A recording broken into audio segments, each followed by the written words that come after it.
Muy bien. Segundo libro de Samuel, capítulo 5. Hoy vamos a llegar al final de una etapa de la vida de David y vamos a comenzar con la siguiente etapa, que de hecho va a ser el resto de la vida de David. Y es un tiempo en el cual vamos a ver cosas muy emocionantes, vamos a ver a Dios moverse poderosamente, pero también vamos a ver la humanidad de David, ¿verdad? Hasta ahorita David y todavía hoy, hasta ahorita, y como les digo, todavía hoy vemos a David y lo vemos medio exaltado, ¿verdad? Lo vemos así haciendo las cosas a la manera de Dios, buscando la voluntad de Dios, honrando a Dios, premiándolo, por así decirlo, por seguir su voluntad y cumplir con su palabra. Pero a través de nuestro estudio, conforme va siguiendo nuestro estudio, vamos a ver que David era un hombre común y corriente. Era un ser humano como todos nosotros somos seres humanos y cometió errores y algunos errores bastante graves como todos los cometemos. Pero en todo ello encontró la gracia de Dios, en todo ello encontró el perdón de Dios. Y recibió su perdón y su gracia porque nunca dejó de buscarlo. Sí, no importa qué hacía, no importa en qué caía, nunca dejó de buscar el perdón y la gracia de Dios. Y creo que es algo que todos nosotros debemos de tener en mente, que no hay razón por la cual no buscar el perdón y la gracia de Dios. No importa qué hayamos hecho, no importa qué tan bajo hayamos caído, siempre está a nuestra disposición el perdón y la gracia de Dios, pero tenemos que ir a buscarla. Un versículo que les repito constantemente, primera de Juan, ¿qué? 1, ¿qué? 9. Si ese es, ¿verdad? A lo mejor la estoy regando. Si la riego me dicen. ¿Qué dice? Si confesamos nuestros pecados, Él es fiel y justo para perdonarnos nuestros pecados y limpiarnos de toda maldad. No importa qué tan grande sea esa maldad, pero tenemos que hacer ¿qué? Confesar nuestros pecados. Y a menudo tratamos de esconderlos, así como David lo trató de hacer cuando vamos a ver cuando pecó contra Betsabé, pero el Señor no nos deja en paz, su amor va y nos busca, su amor va a las tinieblas más oscuras a buscarnos, derriba muros para encontrarnos. No, es un amor abandonado, el amor que tiene Dios para con nosotros a través de Jesucristo. Se abandona a buscar a sus ovejas perdidas y no descansa hasta que las encuentra. Y deja las 99 por ir a buscar aquella que está perdida. Y ese es un gran aliento para mí, eso es algo tremendo para mí. Debemos de recordar todo eso porque a menudo hablamos del juicio de Dios, de la ira de Dios, del castigo de Dios, como vamos a hacerlo hoy un poco. Pero tenemos que recordar que el juicio, la ira y el castigo de Dios solamente va a caer sobre aquellos que no buscan su gracia y su perdón. Entonces es algo para meditar. Entonces, segundo libro de Samuel, capítulo 5. En el capítulo 3 del segundo libro de Samuel leemos esto, en el primer versículo. La guerra entre las familias de Saúl y de David fue larga, pero mientras que la familia de David se iba fortaleciendo, la de Saúl se iba debilitando. Entonces lo primero que tenemos que ver aquí es que la guerra entre Saúl y David fue larga. De hecho duró 7 años, que es lo que vamos a ver aquí hoy. ¿Sí? 7 años de guerra. Agréguenle a eso los años que pasó David huyendo de Saúl, y van a ser como 22 a 25 años que David no tuvo paz en su vida, no porque él no haya querido tener paz, siempre buscó la paz, sino porque siempre alguien venía detrás de él, ¿sí? A veces personas muy cercanas a él, a quitarle la paz, a robarle la paz. Y ahora que parecía que iba a haber paz finalmente, porque ya había sido proclamado rey de Judá, ahora hay otros 7 años de guerra. Durante esos 7 años pasan estas cosas que hemos estado estudiando a través del segundo libro de Samuel. Abner, que era general de Saúl, pone como rey a Isboset, un hijo de Saúl. ¿Se acuerdan? Lo vimos hace un par de semanas. Luego, Abner, en una de las batallas que tiene contra los hombres de Saúl, mata a Esael, que es hermano de Joab, que es el general de David. Traten de seguir esto porque es importante, ¿ok? Entonces, Abner mata a Asael, que es hermano de Joab, que era el general de David. Luego, Isboset se molesta con Abner porque Abner tuvo relaciones sexuales con una mujer que había sido concubina de Saúl, su padre, y lo reprende por ello. Cuando Abner es reprendido por Isboset, por lo que hizo, Abner se molesta con Isboset y luego va y hace un pacto con David para hacerlo rey de todo Israel. Hasta aquí, ¿lo están siguiendo más o menos? Okay. Cuando Abner va saliendo de la presencia de David, Joab viene de la batalla con los filisteos y algunos hombres le dicen, ¿sabes qué, Joab? Abner, el que mató a tu hermano, aquí estuvo con David y David lo dejó que se fuera en paz. Y pues Joab, porque un gabino guerrera cualquiera, ¿verdad? No se va a dejar, va a querer vengarse. ¿Y qué hace? Va y manda a traer a Joab de nuevo a Hebrón y ahí le tiende una trampa y lo mata. ¿Sí? Le tiende una trampa y lo mata. ¿Sí? Ahora, la semana pasada vimos en el capítulo 4, hablamos de dos hombres. ¿Se acuerdan de los nombres de esos dos hombres? Uno se llamaba Baná y el otro se llamaba Recab. ¿Sí? Y los dos eran hombres de confianza del rey Isboset. ¿Y qué hacen estos hombres de confianza del rey Isboset? El rey Isboset lo matan. Lo matan. Estos hombres de confianza con amigos como esos, ¿quién necesita enemigos, verdad? Toman la cabeza de Isboset y van y se la llevan a David, creyendo que al hacer esto se iban a congraciar con él, ¿verdad? Porque creen que David debe ser el rey de todo Israel. Si él se da cuenta, si nosotros le llamamos la cabeza de Isboset, su enemigo, nosotros nos vamos a congraciar con él y él nos va a ver con buenos ojos. Pero todos sabemos que esa no es la clase de hombre que David era, ¿verdad? Esa no es la clase de hombre que David era. Y en el capítulo 4 del segundo libro de Samuel, los versículos 9 al 12, noten lo que dice ahí. Cuando ellos van y le llevan la cabeza de Isboset para mostrarle que lo habían matado, David les dice esto, en segundo libro de Samuel, capítulo 4, versículos 9 al 12. Juro por el Señor que me ha librado de toda angustia, que cuando otro hombre, pensando que me traía buenas noticias, me comunicó que Saúl había muerto, yo lo agarré y, en pago de esa noticia, le di muerte en Ziklag. Con más razón haré lo mismo a los malvados que mataron a un inocente mientras dormía en su cama. ¿No creen que debo vengar esa muerte y eliminarlos de este mundo? Versículo 12 dice, dicho esto, David ordenó a sus siervos que les dieran muerte y ellos así lo hicieron. Entonces ya agarraron más o menos el hilo de dónde estamos. ¿Sí? Todo esto sucedió durante los 7 años que David reinó desde Hebrón sobre la tribu de Judá. ¿Sí? Y fueron los 7 años que duraron esas guerras entre la familia de Saúl y la familia de David. En esos 7 años, la familia de Saúl se fue debilitando y podemos ver por qué, ¿verdad? Podemos ver por qué. Y la familia de David se fue fortaleciendo, ¿sí? Ahora, en el segundo libro de Samuel, en el capítulo 2 y el versículo 11, se nos dice ahí que David reinó en Hebrón sobre la tribu de Judá durante 7 años y 6 meses. Y luego en Primera de Reyes, capítulo 2, versículo 11, se nos dice, 40 años reinó en Israel, de los cuales 7 años reinó en Hebrón y 33 en Jerusalén. Noten, 40 años reinó en Israel, de los cuales 7 años reinó en Hebrón y 33 en Jerusalén.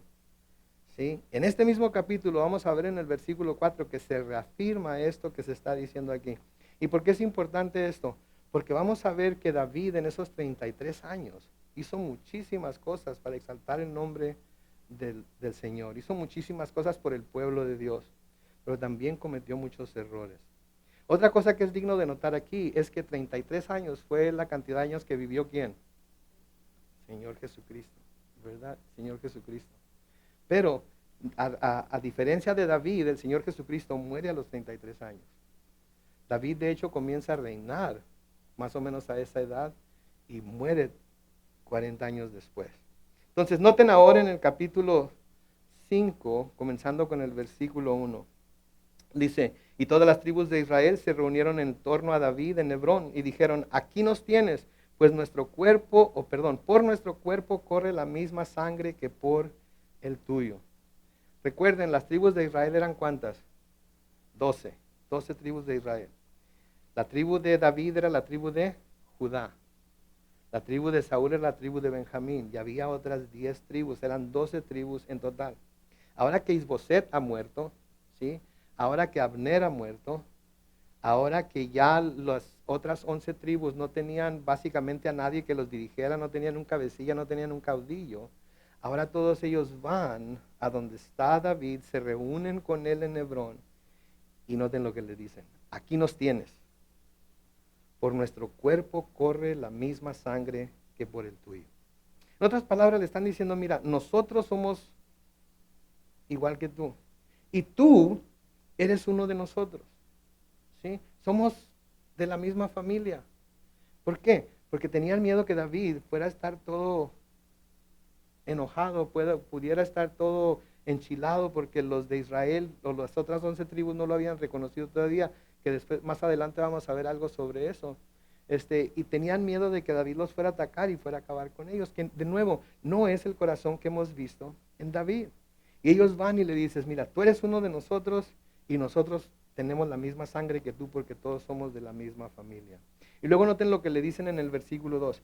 Ya de tiempo atrás, cuando Saúl aún era nuestro rey, tú, le están diciendo a David, acuérdense, tú salías con nuestros hombres a la guerra y regresabas victorioso. Segunda parte del versículo 2 dice en la Reina Valera contemporánea, además, el Señor te ha dicho que tú serás el pastor y príncipe de su pueblo Israel. ¿Cómo sabían ellos que el Señor le había dicho eso a David? Porque Samuel era el profeta de todo Israel.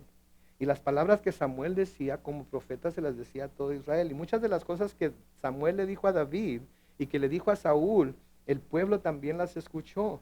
Entonces el pueblo estaba al tanto de lo que el plan de Dios era. Y ellos sabían que Dios ya le había dicho a David que él iba a ser, noten cómo lo llaman ahí, el pastor y príncipe de su pueblo Israel. ¿Sí? Entonces, tú eres uno de nosotros, nosotros somos de tu misma sangre, somos de tu misma familia, porque todos somos hijos de Israel. ¿Sí? Desde que Saúl era nuestro rey, tú salías con nuestros hombres a la guerra y siempre regresabas victorioso.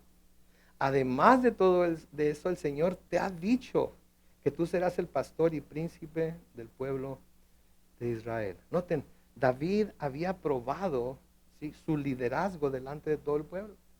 ¿Sí? Saliendo a la batalla con el pueblo de Dios, llevando victorias, ¿sí?, al pueblo de Dios. ¿Todo para qué? Para darle la victoria al pueblo de Israel, no para sí mismo. ¿Sí? Él nunca dijo nada acerca de sí mismo, él nunca dijo, miren qué tan buen guerrero soy, miren qué tan buen soldado soy, miren lo leal que le soy al rey. Él nunca dijo eso. De hecho, se nos dice que las mujeres de Israel en las que cada vez que volvía, que cantaban acerca de David, que decían, Saúl mató a sus miles, pero David a sus 10,000.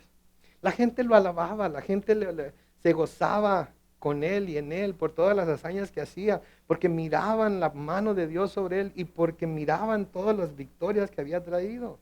¿Sí? Además, el Señor le había dicho que él sería el pastor y príncipe de su pueblo Israel.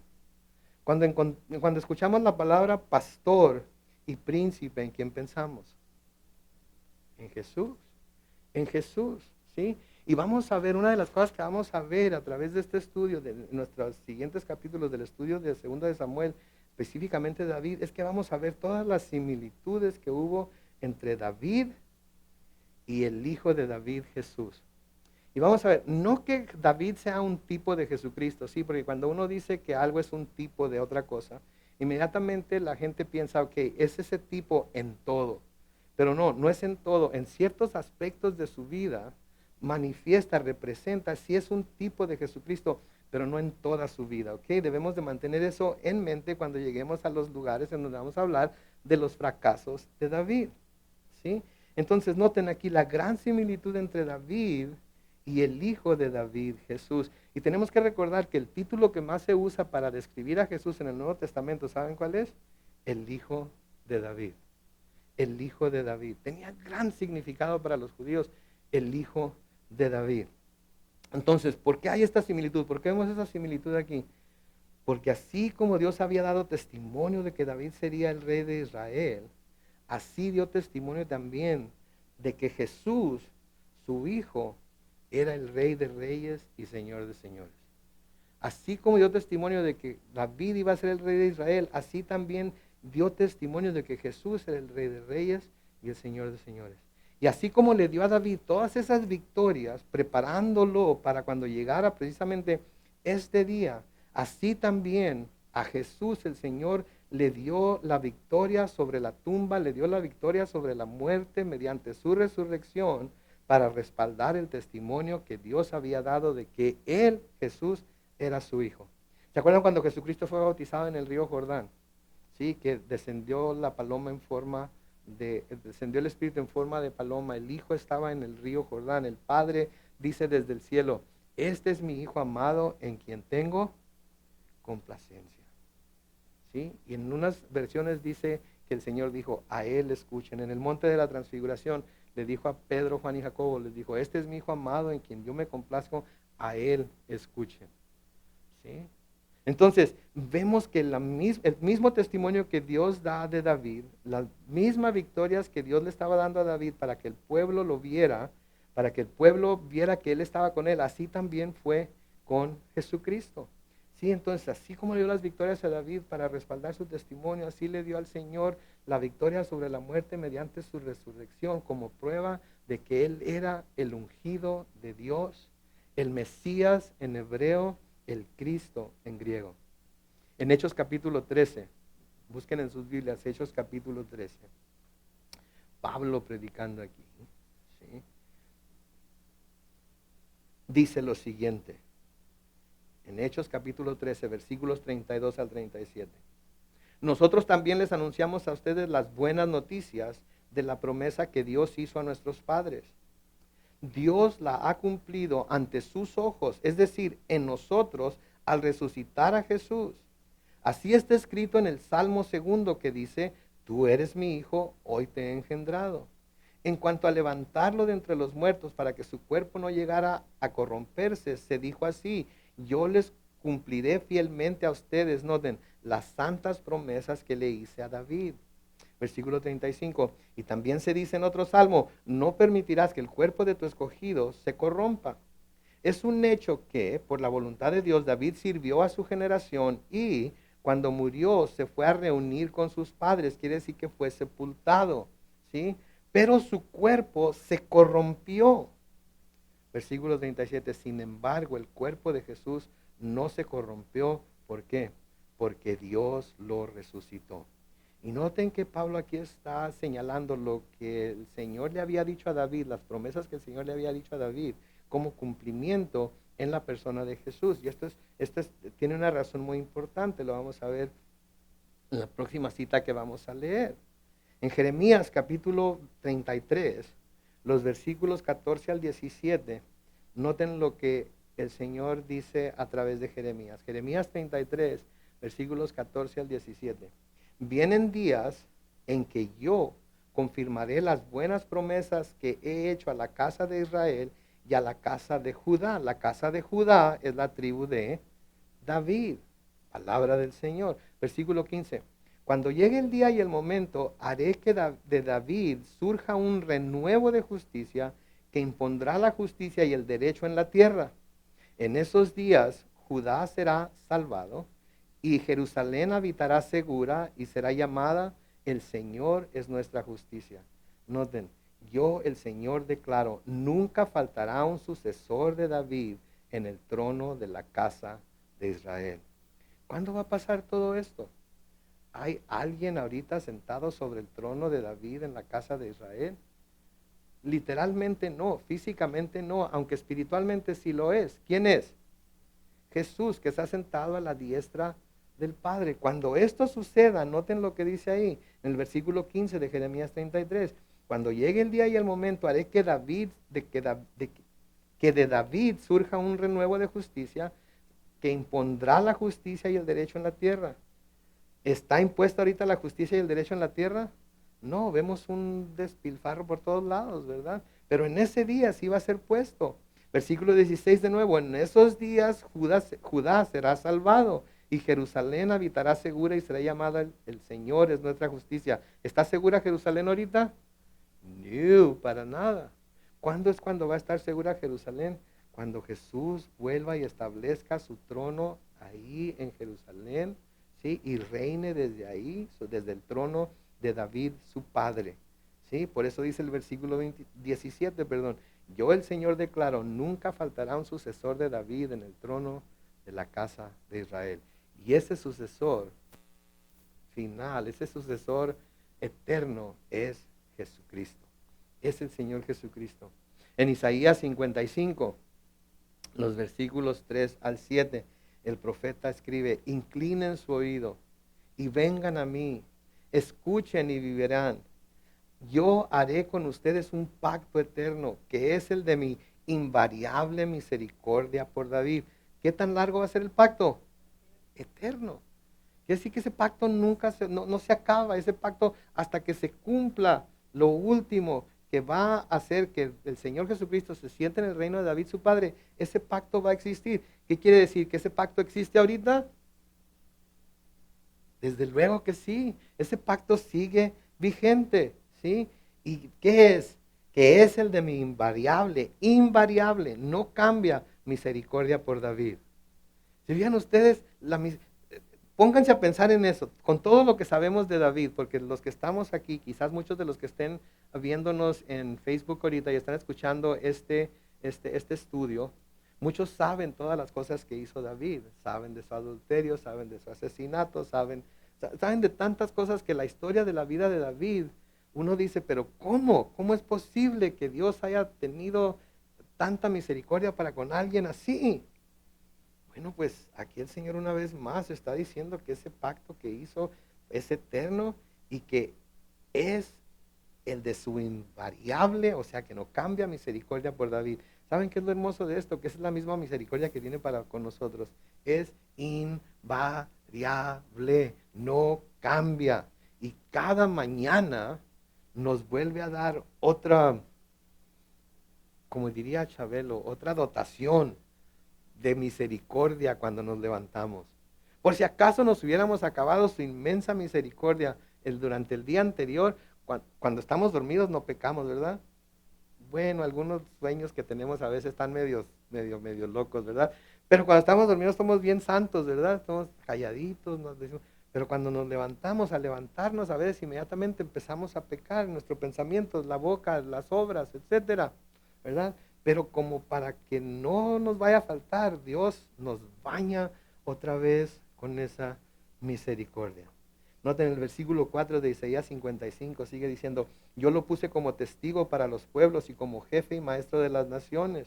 Por causa del Señor tu Dios, por el Santo de Israel que te ha honrado, llamarás a gente que no conocías. Pueblos que nunca te conocieron correrán a ti. Y aquí está hablando del Señor Jesucristo de nuevo. Busquen al Señor mientras puede ser hallado. Llámenlo mientras se encuentra cerca. Que dejen los impíos su camino y los malvados sus malos pensamientos. Que se vuelvan al Señor nuestro Dios y Él tendrá misericordia de ellos, pues Él sabe perdonar. La versión Reina Valera contemporánea dice con generosidad. Que quiere decir que es espléndido con su perdón. Cuando una persona es espléndida con su dinero, ¿qué hace con su dinero? Regala, da, al necesitado le da, a veces hasta el que no necesita le da, y es una persona espléndida, no se fija en lo que le está costando, se fija en el bien que está haciendo. Así es Dios con su misericordia, ¿sí? Él sabe perdonar con generosidad. Hay una palabra que yo conozco, no sé si ustedes la conocen, es pichicato. ¿Saben lo que es pichicato? ¿No? ¿Sí saben qué es lo que alguien bien agarrado, ¿verdad? Alguien que si da nada más lo suficiente, da nada más para que se vea bien, ¿verdad? Para que no digan, pero no mucho, ¿verdad? Me acuerdo cuando estaba chavalillo y mi hermano me decía, yo traía algo en la mano y me decía, dame una mordidita. Y pues yo le hacía caso y le ponía la mano hasta donde quería yo que le mordiera, ¿verdad?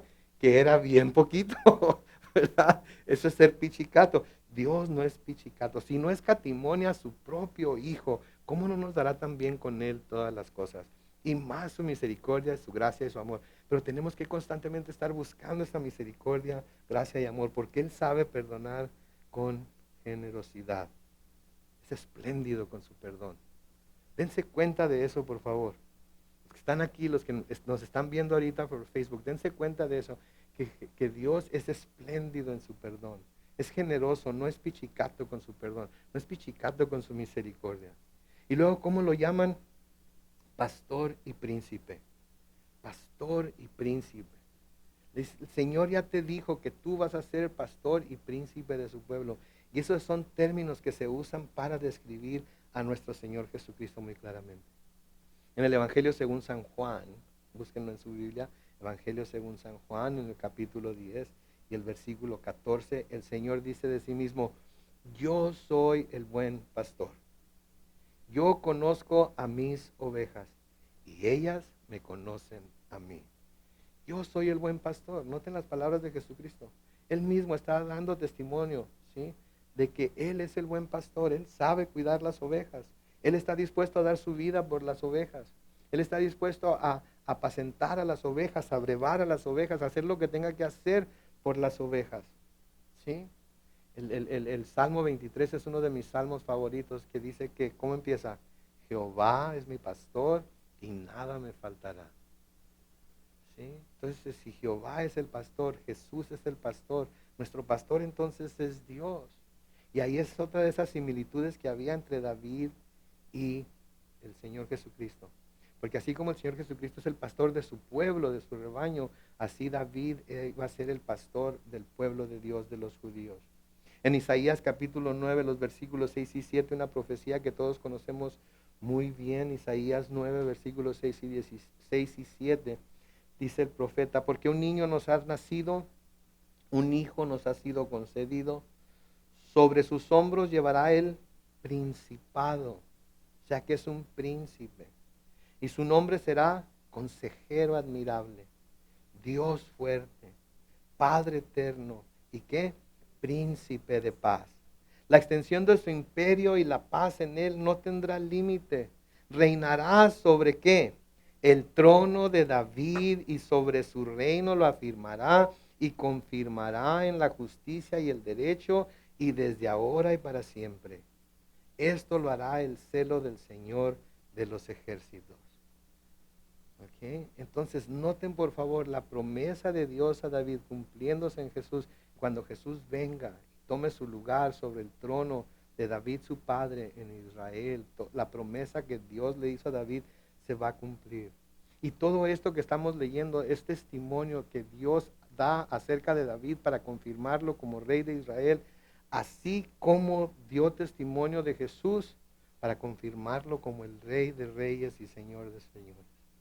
Si la paciencia de David está siendo recompensada aquí, volviendo a David, el príncipe y pastor del pueblo de Israel, la paciencia de David al haber soportado todo lo que soportó de Saúl, al haber soportado toda la persecución, al haber andado como judío errante, como dice mi mamá, de un lado para otro, ahora está siendo recompensada al fin por Dios, ¿sí? El no pagar a sus enemigos con la moneda que ellos le habían pagado a él, ahora le está ayudando a ser reconocido como el legítimo rey de Israel. Y de nuevo, aquí está otra similitud del Señor Jesucristo. ¿Por qué? Porque Jesucristo no le pagó a sus enemigos con la moneda que le pagaron a él. Pedro nos dice que él no juzgó, que él dejó el juicio a aquel que es el único que puede juzgar justamente, que es quien, Dios el Padre. ¿Sí? Al contrario, cuando estaba colgado en la cruz, y se estaban burlando de él y le estaban diciendo, si eres el Hijo de Dios, bájate de la cruz, ¿qué dijo? Padre, perdónalos porque no saben lo que hacen. Va a llegar el día, como vamos a ver ahorita, va a llegar el día en que sus enemigos van a recibir lo que merecen. Pero por ahorita está siendo paciente, está teniendo paciencia, está teniendo misericordia, está mostrando gracia al mundo. ¿Sí? El Salmo 75 y el versículo 7, ¿sí? Dice, el juicio proviene de mí, que soy Dios. A unos humillo y a otros enaltezco. Y David estaba confiado de eso, por eso David nunca buscó su propia exaltación, por eso David nunca buscó vengarse de sus enemigos, hasta aquí no lo hemos visto hacer eso. Por eso David siempre se sometió a la voluntad de Dios, aun cuando las situaciones en las que se encontraba eran bastante difíciles. Sí, porque él sabía que el juicio verdadero proviene de Dios y que él a unos humilla y a otros enaltece. En el Salmo 91, los versículos 14 al 16, el Señor hablando aquí dice, yo lo pondré a salvo porque Él me ama. Lo enalteceré porque Él conoce mi nombre. Él me invocará y yo le responderé. Estaré con Él en medio de la angustia. Yo lo pondré a salvo y lo glorificaré. Le concederé muchos años de vida y le daré a conocer mi salvación. ¿Saben que a través de todos los años de David, a través de todo lo que vivió, a través de todas sus experiencias, ¿sí? Dios estuvo con él en medio de su angustia. Dios siempre lo puso a salvo. Dios lo va a glorificar juntamente con todos los santos, ¿sí? A David, y glorificó a su hijo Jesús por medio de su muerte y su resurrección, su ascensión al cielo, ¿sí? Su ascendencia al cielo, ¿sí? Y luego lo que dice el versículo 16, le concederé muchos años de vida y le daré a conocer mi salvación. David vivió una vida plena.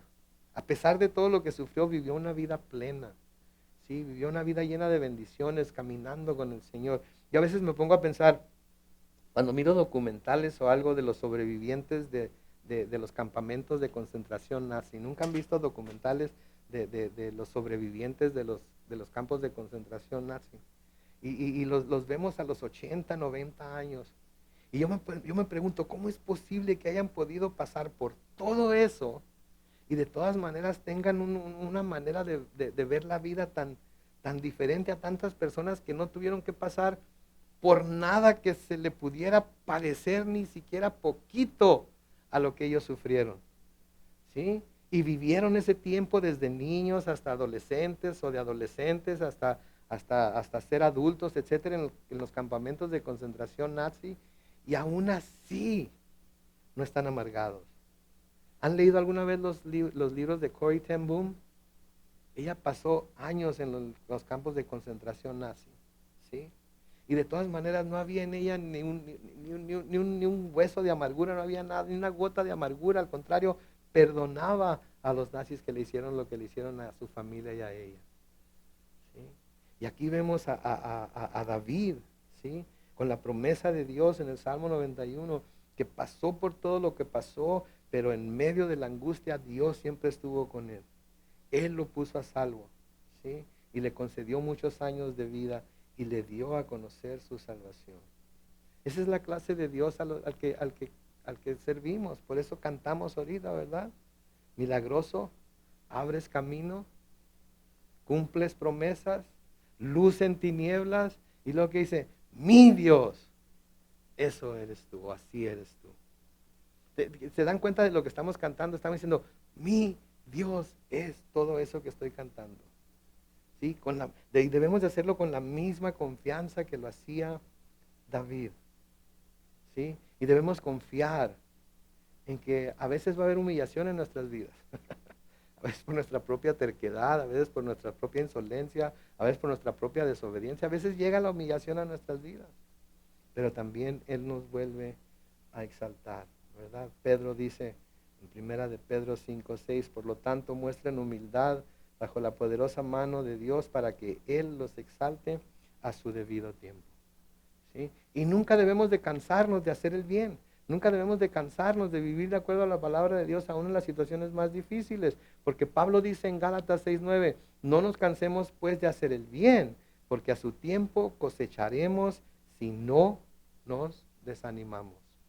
Si no nos desanimamos. No nos cansemos entonces de hacer el bien, porque a su tiempo cosecharemos si no nos desanimamos. Es a veces difícil hacer el bien y seguir haciéndolo y buscando hacer todo correctamente y buscando hacer todo de acuerdo a la palabra de Dios y buscando exaltar a Dios en nuestras vidas por medio de nuestro comportamiento, nuestra manera de hablar, nuestra manera de hacer las cosas. Y a veces pensamos, pero mientras yo estoy haciendo esto, todo el mundo anda haciendo trampa. Todo el mundo anda haciendo mentiras, todo el mundo anda sacándole provecho a cuanta cosa pues se puede agarrar. Sí, todo el mundo. Pero acuérdense que nosotros estamos en el mundo, pero no somos del mundo, ¿verdad? Pero si alguna vez llegamos a caer en las cosas que el mundo cae, ¿qué debemos hacer? Ir, confesar nuestros pecados, porque Él es fiel y justo para perdonar nuestros pecados y limpiarnos de toda maldad, y confiar en su misericordia. El versículo 3 del segundo libro de Samuel, capítulo 5, dice, fue así como todos los ancianos de Israel se reunieron en Hebrón con el rey David, y en presencia del Señor, éste hizo un pacto con ellos y ellos lo ungieron como rey. Noten, fue así como todos los ancianos de Israel se reunieron en Hebrón con David, con el rey David, y en presencia del Señor, David, hizo un pacto con ellos y ellos lo ungieron como rey. Noten que no se impuso él como rey, ellos tuvieron que ungirlo como rey, tuvieron que recibirlo como rey, tuvieron que decir, ok, David, hemos visto que tú has entrado y salido en las batallas de nuestro pueblo y tú has traído muchísimas victorias, ¿sí? Y también hemos sabido que Dios te dijo que tú ibas a ser el pastor y príncipe de su pueblo. Así es que sabes que nosotros voluntariamente te recibimos como nuestro rey y te ungimos como nuestro rey. Aceptamos someternos a ti. Esto es lo que está pasando aquí. Acuérdense, David era rey de ¿cuántas tribus? Una. En este tiempo, una. ¿Cuántas tribus había que no estaban sometidas a él? 11. ¿Podrían las 11 tribus reunirse y pelear contra David? Sí, pero los vieron, habían visto todo lo que David había hecho.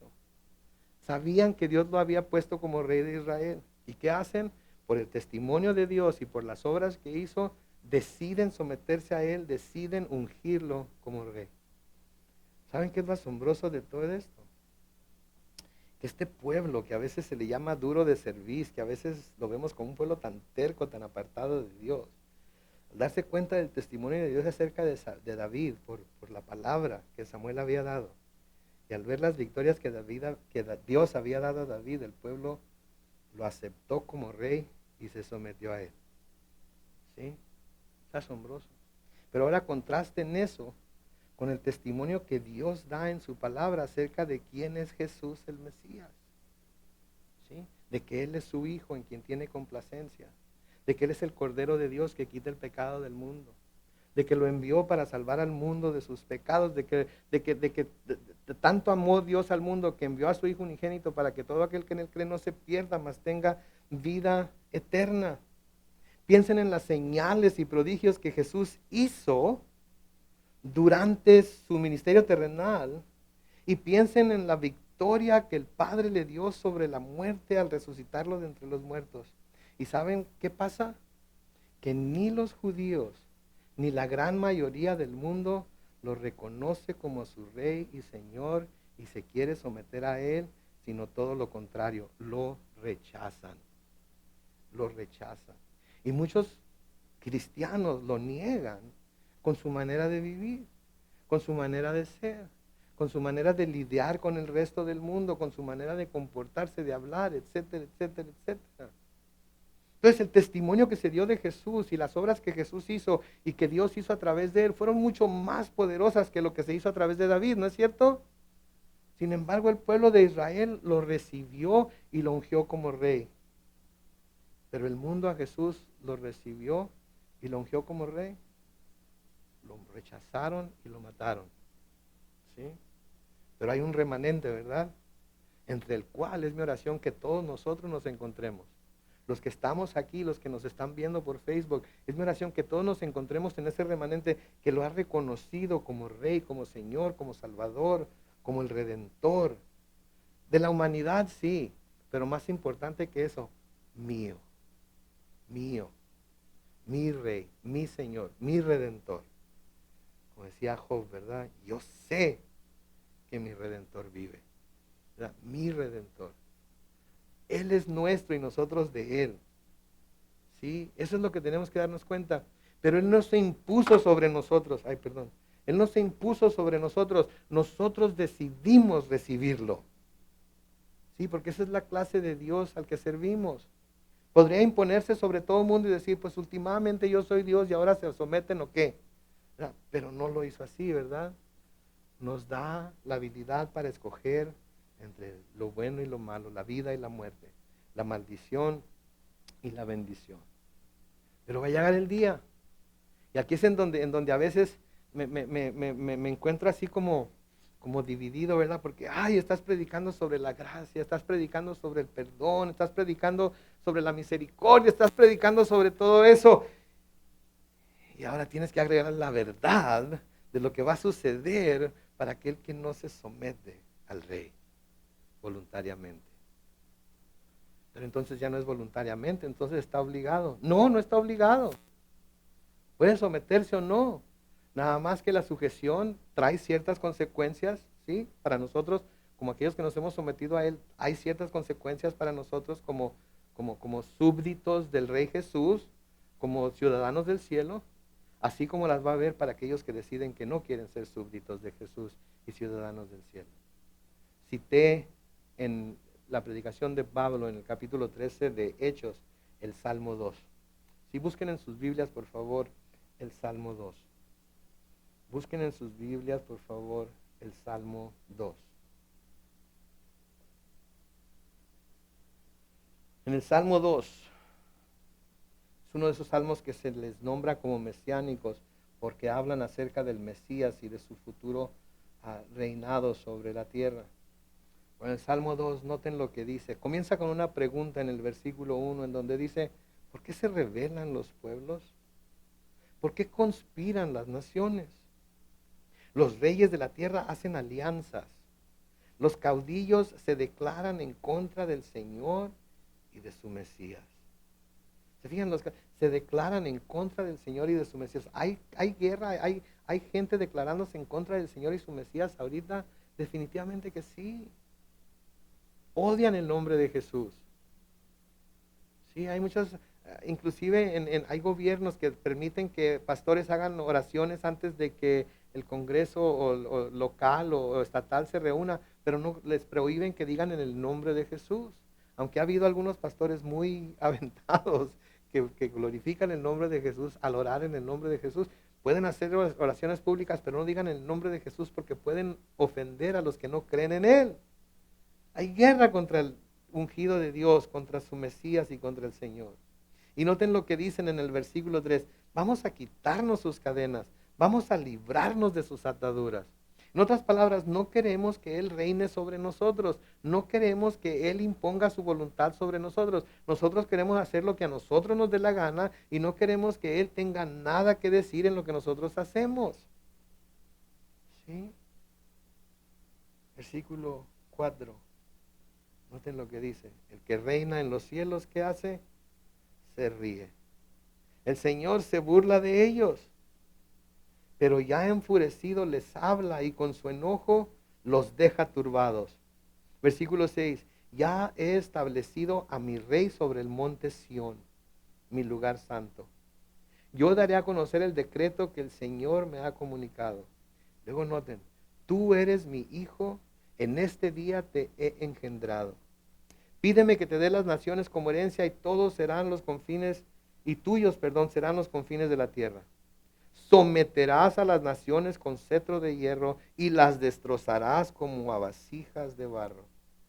Versículo 10, noten, ustedes los reyes sean prudentes. ¿Se fijan ahí la misericordia de Dios? Primero nos dice que se está riendo de ellos. Primero nos dice que se está burlando de ellos. Primero nos dice que va a llegar el día en el que le va a dar a su ungido, a su Mesías, le va a dar el cetro con el cual va a gobernar a las naciones como con vara de hierro, como nos dice en el Apocalipsis. ¿Sí? Que va a reinar las naciones como con cetro de hierro y las destrozará como vasijas de barro. Pero luego dice, ustedes los reyes sean prudentes. Y ustedes los jueces admitan la corrección. Sirvan al Señor con reverencia y ríndanle culto con temor reverente.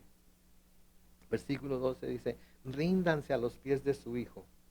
No sea que Él se enoje y ustedes perezcan, pues su enojo se enciende de repente. Va a ser de repente, la venida del Señor va a ser de repente. Se nos dice en la Biblia que va a ser como ¿qué? Como ladrón en la noche. Cuando todos digan paz y tranquilidad, ahí está el Hijo viniendo por su iglesia. Ahí está el Señor. ¿Sí? Pues su enojo se enciende de repente. Y luego cómo termina el Salmo, dice, bienaventurados son los que en Él confían. ¿Ya confiaron en Él? ¿Ya pusieron su confianza, su esperanza, su fe en Él? Porque saben que eso es lo único que los va a salvar de la ira de Dios. Se dice que la gran tribulación es la ira de Dios cayendo sobre la tierra. ¿Han leído lo que va a pasar durante la gran tribulación? Lo que está pasando ahorita con el coronavirus virus, el COVID-19, no es nada comparado con lo que va a ser la gran tribulación. Nada. Sí, por eso hace un llamado al arrepentimiento, a rendirse a los pies del Hijo. Que literalmente donde dice ríndanse a los pies del Hijo, quiere decir besen los pies del Hijo. No sea que Él se enoje y ustedes perezcan, pues su enojo se enciende de repente. Bienaventurados son los que en Él confían. ¿Por qué somos bienaventurados? Porque no vamos a estar aquí cuando esa ira de Dios se derrame sobre la tierra. Si hemos creído en Él, no vamos a estar aquí durante ese tiempo en el cual la ira de Dios se va a derramar sobre la tierra. Noten en el versículo 4 y 5 del segundo libro de Samuel, y aquí ya vamos a terminar. David tenía 30 años cuando comenzó a reinar y fue rey durante 40 años. En Hebrón fue rey de Judá durante 7 años y 6 meses. Y en Jerusalén fue rey de Israel y Judá durante 33 años. Finalmente las cosas están, o parece ser que están llegando a ser como deben de ser. La voluntad de Dios hasta aquí se está cumpliendo. ¿Sí? Y vamos a ver más adelante que aun cuando aquí ya David debería de empezar a disfrutar de un tiempo de paz, de tranquilidad, ya es el rey, ya todos lo han reconocido como tal, vamos a ver que no es así, porque hay más luchas, hay más batallas, hay más guerras. Y es así con nosotros también, ¿verdad? Desde que vinimos al Señor hemos tenido luchas, sí. Hemos tenido batallas, sí. Hemos tenido guerras, sí. ¿Las tenemos ahorita? Qué bárbaro, ¿verdad? Que si salgo, que si no salgo, que si voy, que si no voy, que si máscara, sin máscara, ¿verdad? Y hay tanta cosa con la que tenemos que seguir luchando y por la que tenemos que seguirnos preocupando y ser precavidos, etcétera, etcétera. Pero ¿saben qué? Hemos puesto nuestra esperanza en el Señor Jesucristo. Y el Señor Jesucristo va a venir por su pueblo antes de que cuando menos lo pensemos. La cuestión es, y la pregunta es, ¿estamos listos para recibirlo?